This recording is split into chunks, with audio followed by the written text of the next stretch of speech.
इधर देखा तो मैं ऐसी प्रकृति का प्राणी हूँ जिसका अपना घर छोड़कर बाहर निकलने में सिर कटता है।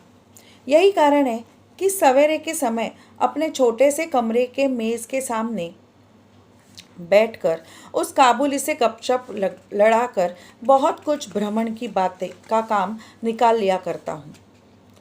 मेरे सामने काबुल का पूरा चित्र खींच जाता। दोनों ओर उबड़ खाबड़ लाल ऊंचे दुर्गम पर्वत है और रेगिस्तानी मार्ग, उन पर लदे हुए ऊंटों की कतार जा रही है। ऊंचे ऊंचे साफे बांधे हुए सौदागर और यात्री कुछ ऊंट की सवारी पर है तो कुछ पैदल ही जा रहे हैं। किन्हीं के हाथों में बर्छा है तो कोई बाबा आदम के ज़माने की पुरानी बंदूक थामे हुए है। बादलों की भयानक गर्जन के स्वर में काबुली लोग अपने मिली जुली भाषा में अपने देश की बातें कर रहे हैं। मिनी की माँ बड़ी वहमी तबीयत की है।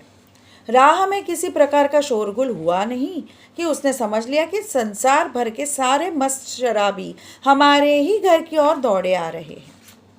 उसके विचारों में यह दुनिया इस छोर से उस छोर तक चोर डकैत मस्त शराबी सांप वाघ रोगों मलेरिया तिलचट्टे और अंग्रेज़ों से भरी पड़ी है। इतने दिन हुए दुनिया में रहते हुए तो भी उसके मन का यह रोग दूर नहीं हुआ। रहमत काबुली की ओर से भी वह पूरी तरह निश्चिंत नहीं रही थी। उस पर विशेष नज़र रखने के लिए मुझसे बार बार अनुरोध करती रहती। जब मैं उसके शक को परिहास के आवरण से ढकना चाहता तो मुझसे एक साथ कई प्रश्न पूछ बैठती। क्या कभी किसी का लड़का नहीं चुराया गया? क्या काबुल में गुलाम नहीं बिकते? क्या एक लंबे तगड़े काबुली के लिए एक छोटे बच्चे का उठा ले जाना असंभव है? इत्यादि। मुझे मानना पड़ता कि यह बात नितांत असंभव तो हो नहीं सकती, पर भरोसे के काबिल नहीं। भरोसा करने की शक्ति सब में समान नहीं होती। अतः मिनी की माँ के मन में भय ही रह गया, लेकिन केवल इसीलिए बिना किसी दोष के रहमत को अपने घर में आने से मना न कर सका। हर वर्ष रहमत माघ मास में लगभग अपने देश लौट जाता है। इस समय वह अपने व्यापारियों से रुपया पैसा वसूल करने में तल्लीन रहता है। उसके घर घर दुकान दुकान घूमना पड़ता है। फिर भी मिनी से उसकी भेंट एक बार अवश्य हो जाती है। देखने में तो ऐसा प्रतीत होता है कि दोनों के मध्य किसी षड्यंत्र का श्री गणेश हो रहा है। जिस दिन वह सवेरे नहीं आ पाता उस दिन देखो तो वह संध्या को हाजिर है। अंधेरे में घर के कोने में उस ढीले ढाले जामा पैजामा पहने झोली वाले लंबे तगड़े आदमी को देखकर सचमुच ही मन में अचानक भय सा पैदा हो जाता है। लेकिन जब देखता हूँ कि मिनी ओ काबुल वाला पुकारती हुई हंसती हंसती दौड़ती आती है और दो भिन्न आयु के असम मित्रों में वही पुराना हास परिहास चलने लगता है, तब मेरा सारा हृदय खुशी से नाच उठता है। एक दिन सवेरे मैंने अपने छोटे कमरे में बैठा था। हुआ नई पुस्तक की प्रूफ देख रहा था। जाड़ा विदा होने से पूर्व आज 2-3 दिन खूब जोरों से अपना प्रकोप दिखा रहा है।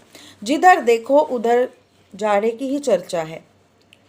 ऐसे जाड़े पाले में खिड़की में से सवेरे की धूप मेज के नीचे मेरे पैरों पर आ पड़ी। उसकी गर्मी मुझे अच्छी प्रतीत होने लगी। लगभग 8 बजे का समय होगा। सिर से मफलर लपेटे उषाचरण सवेरे की सैर करके घर के ओर लौट रहे थे। ठीक इसी समय राह में एक बड़े जोर का शोर सुनाई दिया। देखो तो वो अपने उस रहमत को 2 सिपाही बांधे लिए जा रहे थे।